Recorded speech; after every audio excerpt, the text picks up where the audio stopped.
بسم اللہ الرحمن الرحیم نحمده ونصلي ونسلم على رسوله الكريم أما بعد فأعوذ بالله من الشيطان الرجيم بسم الله الرحمن الرحيم ولكن الله حبب إليكم الإيمان وزينه في قلوبكم وكره إليكم الكفر والفسوق والعصيان أولئك هم الراشدون۔ یہ مختصر سی گفتگو حضرات صحابہ کرام رضوان اللہ تعالی علیہم اجمعین کی فضیلت پر مشتمل ہے۔ صحابہ کرام رضوان اللہ تعالی علیہم اجمعین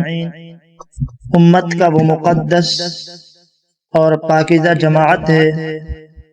وہ پاکیزہ ہستیاں ہے جنہوں نے اپنی جانیں قربان کر کے پورے عالم میں، دنیا کے گوشے گوشے میں قرآن و حدیث کی تعلیمات کو پہنچانے کی خدمات سر انجام دیے۔ قرآن کریم میں ان عظیم ہستیوں کو مخاطب کر کے اللہ تعالیٰ فرماتے ہیں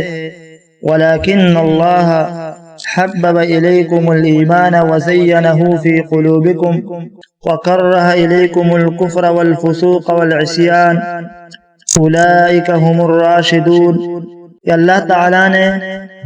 ایمان کو اور اطاعت خداوندی کو اور اطاعت رسول کو تمہارے لیے محبوب بنایا ہے اور اسے تمہارے دلوں میں مزین کر دیا ہے، اور کفر اور گناہ کو، نافرمانیوں کو تمہاری نگاہوں میں ناپسندیدہ بنا دیا ہے۔ اس آیت میں صحابہ کرام رضوان اللہ تعالی علیہ مجمعین کی بے حد فضیلت بیان ہوئی ہے۔ اللہ تعالی نے اس آیت میں ان حضرات کے اوصاف حمیدہ بیان کیے ہیں کہ یہ وہ لوگ ہیں جن کے لیے اللہ تعالی نے ایمان کو اور اپنی اطاعت کو اور رسول کی تابعداری کو محبوب بنایا ہے اور اسے ان کے دلوں میں مزین کر دیا ہے، اور کفر اور فسوق اور عصیان کو ان کے لیے ناپسندیدہ بنا دیا ہے، اور صریح الفاظ میں ان کے راہ راست پر ہونے کی شہادت دیے۔ یہی لوگ کامل ہدایت والے ہیں، اور اس بات کی گواہی دی ہے کہ ان کے دلوں میں اللہ تعالیٰ نے ایمان کی محبت بھر دی ہے اور کفر و نافرمانی سے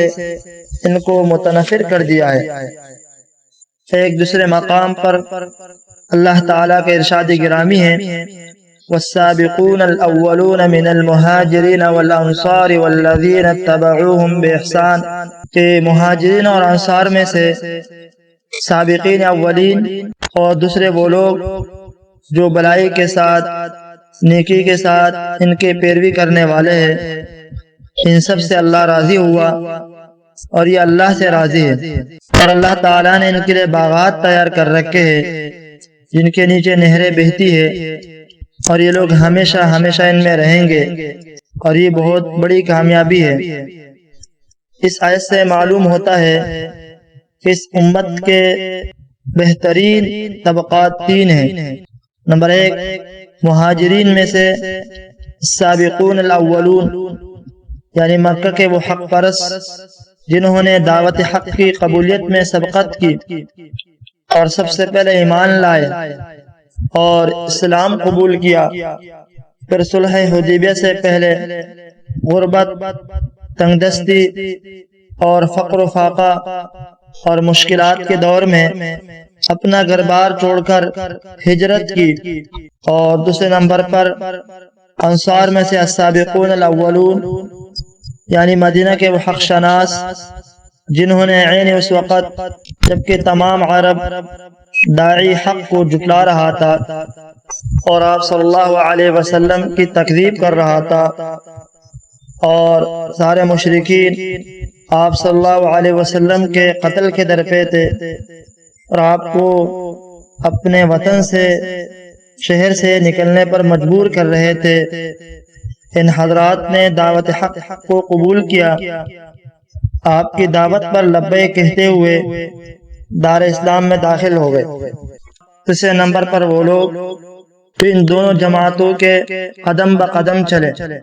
ان کی پیروی کی اور ان کے نقش قدم پہ چلے، اگرچہ وہ بعد میں آئے اور انہوں نے بعد میں اسلام قبول کیا اور ایمان لے کر آئے اور ان حضرات کے نقش قدم پہ چلے، تو ان تین طبقات کے لیے اللہ تعالیٰ نے رضامندی کا پروانہ جاری کیا۔ ایک اور مقام پر اللہ تعالیٰ فرماتے ہیں اولئک کتب فی قلوبہم الایمان وایدہم بروح من، کہ اللہ تعالیٰ نے ان کی دلوں میں ایمان نقش کر دیا ہے، انہیں اپنی طرف سے ایک عظیم روحانی قوت عطا فرما کر ان کی مدد فرمائی۔ اس آیت میں اللہ تعالیٰ فرماتے ہیں کہ جو ایمان باللہ اور ایمان بالآخرت میں کامل ہوتے ہیں وہ اللہ اور اس کے رسول کی دشمنوں سے محبت اور تعلق نہیں رکھتے۔ چنانچہ صحابہ کرام رضوان اللہ تعالی علیہم اجمعین نے عملاً ایسا کر کے دکھایا، اپنے عمل سے ثابت کر کے دکھایا کہ انہیں اللہ تعالی اور رسول کے مقابلے میں رشتہ داری کی کوئی لحاظ نہیں۔ چنانچہ مختلف مواقع پر مختلف جنگوں میں ان حضرات نے اپنے عزیز و اقارب کو اپنے ہاتھوں سے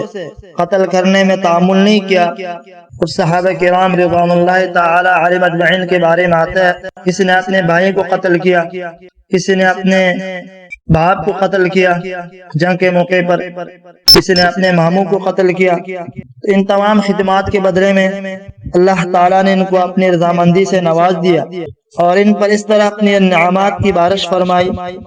کہ وہ بھی اللہ تعالیٰ سے راضی ہو گئے اور اللہ تعالیٰ بھی ان سے راضی ہوا۔